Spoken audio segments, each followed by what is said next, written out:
What is good, everyone? This is your host, Deanna Radulescu, Label Free Podcast. To live your best life, you must live label free. Super excited. I've got a really cool guest with us today. She's founder of Period to Pause. She's a women's healthcare advocate and consultant. She is also a podcast host. Please welcome Amanda Laden to the show. Amanda, I'm super pumped for this conversation. I am so pumped for this conversation. It couldn't be more timely. Yeah, you've had quite the journey. So maybe you want to tell the audience a little about your journey and then get into kind of why you started Period to Pause. Yes. So my journey has actually spanned several years. It really started when I was 16 and I had super bad periods, the kind of period where you're double over in pain, you're vomiting, you're bleeding excessively. And so for many years, I would ask doctors, like, what is this? Is there something wrong with me? Do I have a disease? And doctors would be like, no, you just have bad periods. So I went through most of my adult life having these symptoms masked because I was on the birth control pill. So starting at 16, really bad periods, then to the point where my husband and I decided we wanted to try to start a family. And so I was told like, oh, you have plenty of eggs. You're going to get pregnant super easily. He has a ton of sperm. You're going to be fine. Yeah. And we weren't having a good time of getting pregnant. So we started going through the IVF process. Now, we went through several rounds of IVF, I think about 8, and I did get pregnant a couple of times and each time miscarried. It then led me to, the kind of final time where I had a miscarriage. I had to go in for an emergency D&C, and I had a blood clot about, I don't even know, 6 inches. I'm not even sure. I'm not good with measurements, but pretty big at the top of my uterus, and my body was trying to push it out. So I was basically going through childbirth with this blood clot. And finally, my doctor, my IVF doctor said, wait a second, you haven't been able to carry a baby or hold a baby to full term. You've had miscarriages, you have excessive bleeding and pain with your period. And by this point, I'm an adult now, and I'm having such bad periods that I'm having to schedule work around my periods because I'd be debilitated for about 3 days, like in bed, in the fetal position, bleeding through my clothes, like anemic almost, and, kind of embarrassing, right? Like all of this stuff is not fun to go through. Anyway, my doctor finally says, okay, bad periods, your uterus is way bigger than it should be for where you were in your pregnancy. You've had these blood clots. I think you have something called adenomyosis. And, it's not a disease that people talk about very frequently. Doctors don't even know how to diagnose it. I've never heard of it. Yeah, it's a cousin of endometriosis. So oftentimes women, when they go through some of these things, will get diagnosed with endometriosis. So even up until that point, after the miscarriage, I had asked my OBGYN if there was another test they could put me through to see if something was wrong with me. And the answer was still no. Yeah. So I finally found the right specialist, and then they did an MRI and could see that my adenomyosis was diffused in my uterus, meaning there was nothing they could do. So had it been in one place, they could have helped to remove some of it, but it was so diffused that the only option was a hysterectomy. So that's the only thing they do for women with this disease. And so I ended up, there's one stopgap, which is giving you an IUD, and they did put that in my body, which is also super painful. I don't know if people have had that, but it's awful. So I ended up last November, so November of 2021, having a hysterectomy.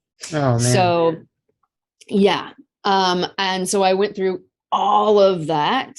And it finally, came to bear. I went for my 2-week post-op to see my doctor, my surgeon, and my husband was with me, and she comes into the room with us, and she has this stack of pictures. And I was like, whoa, what is that?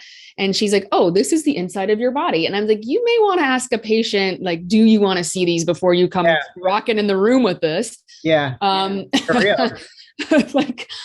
So I did see them, and I did see my uterus. And my uterus was 5 times the size of a normal woman's. And I had years and years of endometriosis scar tissue in my body, plus my endometrium, was wrapping, my adenomyosis was growing. So it was wrapping around my organs. Oh my And God. yeah, it's a super, I mean, if it doesn't get diagnosed, I was an emergent case. So she was actually concerned my uterus was going to burst. Anyway, we're in the room with her and post-op, and my husband says, all of these years of going through IVF, why didn't Amanda get diagnosed? Yeah. And my surgeon laughed. And she said, you were a money-making machine for those IVF doctors. Yeah. It was in their interest not to diagnose her. And I was floored. I was like, I think I let out every expletive known to mankind. And I was just like, so they almost killed me in the process of making money. And that was when I was like, this system has to change.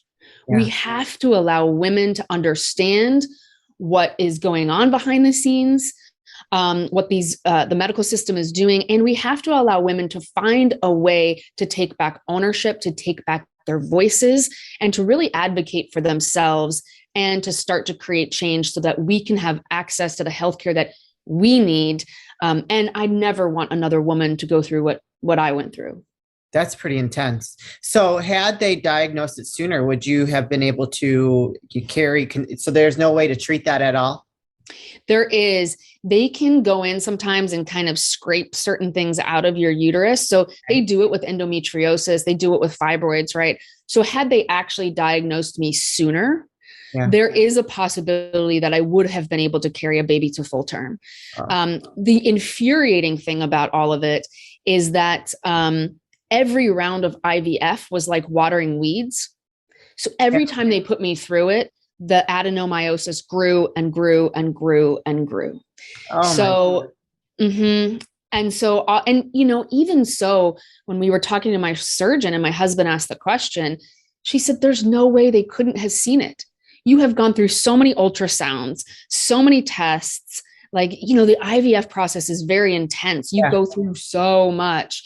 And she just said, there's no way they couldn't have seen it. Yeah. Wow. That is pretty messed up, man. I mean, do you have any kind of legal case against them or no? I think there probably could be, there probably is something where there's a class action lawsuit against certain IVF doctors. I'm not sure right now where I sit if I want to put my time and energy into that. Yeah. What I think I more want to do is to help women at almost like a groundswell to be able to change the system in terms of what we need for our own healthcare, and really to equip women to have a voice. You think about it, every time I tell my story to a woman, they have a story of their own. Yeah. Whether it's, and it may not be in terms of the reproductive cycle. It could be, with breast cancer. It could be with advocating for a family member when it comes to their health needs. Every single woman I know has a story. Yeah. Yeah, for sure. Well, yeah, I have my own, of course, but I feel like, I know it's a lot of energy to go through a lawsuit. I've been through plenty. So I know what that takes. And it's but I feel like if you hit them where it hurts, because if it is all about money and you do a class action lawsuit against them, not only are you going to empower other women to stand up and say, hey, I too was a part of that, but you're also in giving information. It's going to be out there forever about what some of these doctors have done, and you're not in your best interest, so it's almost like twofold. But I understand. I would really think twice about doing that too. I just can't even believe that, because I've too started the IVF process. I've started it with my late husband, and I've started it with my soon to be new husband. And, we're just in the beginning stages, and he's got good sperm count. I'm still very healthy, but I'm older. So I just think that there's probably something else going on down there that we haven't been able to get pregnant at this point. So we're going through the IVF process. So this scares me. So, I mean, so you're telling me if they do an ultrasound, they should be able to see that. They should. Yeah. I mean, if the ultrasound tech is worth their salt, right? I mean, this is something they look at women's bodies every single day. I think part of this too is that we're not looking at the whole human, like everything is interconnected. And the way our medical system is set up is that we diagnose one thing, But it's Yeah. like, okay, well, what about the whole? What else could be going on? I'll tell you one of my life-saving things for going through the process, but also being able to diagnose this disease and manage the disease and manage pain was finding an amazing acupuncturist. Ooh, okay. Those acupuncturists know more about the female anatomy than some of these doctors. Wow. And when they specialize in women's health, Yeah. And healthcare, they really can go, here's the questions to ask your doctor. Here's the things you should be looking at. Oh, wait a second. You've gone through a round of IVF and you haven't been able to get pregnant. Let's start to talk about why, and let's do different interventions to help your body open up and to understand what could potentially be happening. Today's episode is brought to you by Honeylove. Ladies, let's talk about shapewear. We all know most shapewear makes you feel like you're being suffocated. That sexy dress in the back of your closet is so freaking cute, but the thought of having your inside squished by your shapewear is just not worth it. That's why Honeylove spent years researching and developing effective shapewear that's actually comfortable. Overly tight, cheap, and sticky fabrics that roll up are a thing of the past. Thanks to Honeylove, you can finally feel confident and comfortable in your favorite outfits. We have an exclusive deal for our listeners. For a limited time only, you can get Honeylove's best deal they offer. Get 20% off your entire order with the code LABELFREE20 at honeylove.com. That's right, ladies. Get 20% off of your entire order with LABELFREE20 at honeylove.com. Yeah, no, I agree completely. It's just like, okay, you want to just focus in on one piece of the problem when, it's the whole puzzle, the whole equation that you have to look at. And it's just like, they piecemeal things together instead of saying, hey, you have this, and this, let's like knock this down, all at once. But they don't do that. My late husband, like his healthcare, like I went through the whole healthcare process with him. It was crazy.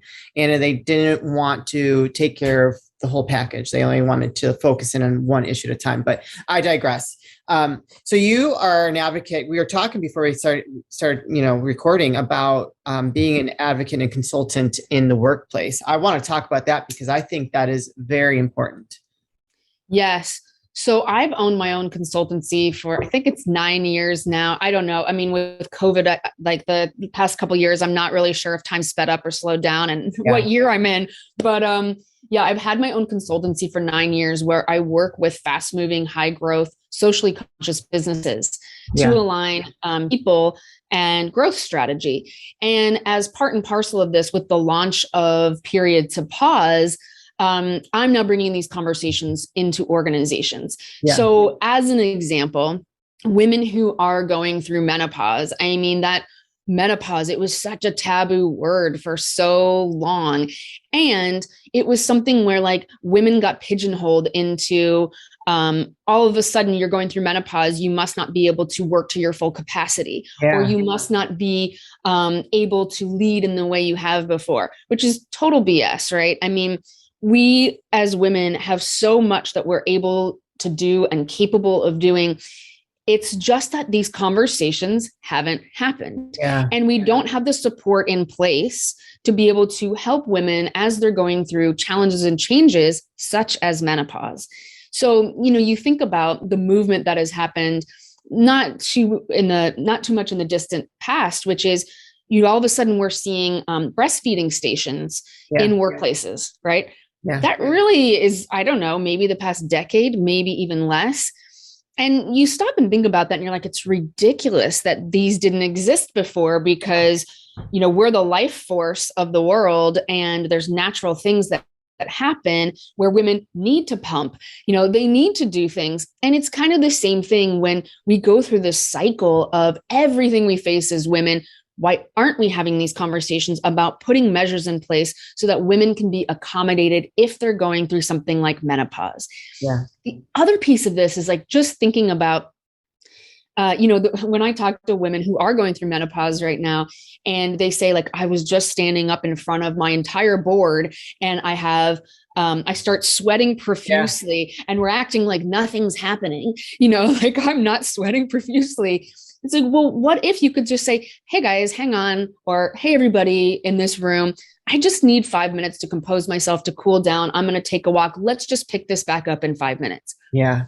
It doesn't seem like a hard ask. And yet it's still so taboo to put our healthcare needs and our needs ahead of, the rest of the kind of grind, the rest of what's going on in organizations. So part of my mission is to bring these conversations into organizations and to start to look at comprehensive policies, procedures, things we could put into place to support women going through everything from period to disease to menopause and anything in between. I love it. And I feel that is a very great thing to do. However, I want to just kind of be the devil's advocate here. I feel like, women tend to feel a little shame around going through menopause. We're programmed to think that way. Men, as they get older, they're revered, the silver fox. Women, and which I love, I talked about Clarissa, you know who she is. And there's actually another woman that I had on my show. Her name is Amanda Hansen, and she's called the Midlife Muse. And she's all about embracing this part of your life and enjoying the journey. It doesn't have to mean that you're drying up, you're dead, blah, blah, blah, blah, blah. And I love her message. I'm a total fan. And it's just like, yeah, we're programmed to think a certain way. And I too have kind of thought about that. Like, oh my God, I'm 45. I still want to have babies. I'm getting close to that time. And I'm like, I'm kind of freaking out too. But the more I talk to women like yourself, the more empowering it is for me. And I'm just like, fuck that. Sorry, guys. Totally. I mean, like this is so, this is a big one, right? Yeah. Because we are so taught from a very young age to label one another, to put, to otherize, like how dare she at 45 think that she's going to have a child? It is nobody's business other than your own. I've heard that a lot. Oh, and you know what else really pisses me off? I'm getting on my soapbox. Like, just let me step right on up. You're a geriatric mother. Yeah. Oh, I don't like that. I'm very healthy. What? Geriatric. I mean, what part of me? Like, let's just take that label off. Because if your system, your body is still working, you have a womb. I don't have a womb, so I can't carry a baby. You're able to fully function. Screw the medical system that's telling you that you're geriatric. No, do not put that label on me. Do not call me that. I'm just somebody who wants to carry on my family and have a baby with my soon to be husband. Period. End of story. Yeah. But, we're taught from a very young age. Just think about like all of the stuff that goes on in like grade school and high school and labeling and otherizing. We're taught to be pitted against one another. Yes, we are. Mm-hmm. And it's ugly and it's nasty. And so, as part of what we're doing here at Period to Pause, I want to create a platform for women to share their stories, for women to find experts that they need and to see themselves in one another rather than to otherize and label. Yeah. So here, this last question, because I think we're getting close on time, and I'm just so caught up in our conversation. So if we have my lovely audience out there, if you're a woman and you're listening to this, I'm sure you want to know, what can they do to start these conversations in an effective way in the workforce? Yeah. So there's a couple of things. I think you can go to HR if you have one, and start to ask about what support they already have in place. Yeah. So sometimes there are support networks and systems. You can also create an employee resource group. You can start one up and say, we're just going to have really courageous conversations about what women go throughout the cycle of their lives. You can, we're seeing a lot of, I guess we'll call it kind of internal corporate activism right now, because really the power is with the employees at the moment in terms of saying, this is what I want. We use the acronym here at Period to Pause of VOICE, VOICE, and it's really about, with the V, like verbalizing, vocalizing, O, organizing. So figuring out how can we organize in a sustainable way, I, initiating the change. Yeah. C, committing to a plan, and then E, going back and reevaluating and saying, does this still sound good for today's modern workforce? And is this truly what we need? So, we highly suggest that people use their voices. It goes a long way. And then also just to make sure that you have conversations that truly matter. The other key thing right now with what's going on with women's healthcare is really to make sure that you have a safe space, psychologically safe space to have a conversation in your organization, and that there are no repercussions for coming to your manager or to HR should you need time off for a healthcare issue. Yeah. Yeah. Oh gosh, I love it. Well, thank you for sharing that. Where can people find you, connect with you, learn more? And if they are wanting you to get involved with their organization, what are some links that you can send them to? Yeah, you can just go to my website at periodtopause.com. My podcast is also launching hopefully in the next week or two. We're a little bit delayed right now. And there'll be a lot of experts and other women's stories and resources on there for your audience. So please come check those out. You can also email me at amanda@periodtopause.com. Awesome. You guys, all those links will be in the show notes. So if you know someone that could use this in their workforce, or if you just have some questions for Amanda, go ahead and reach out. She's lovely, and I'm sure she'd be happy to help you and give you any advice that she can.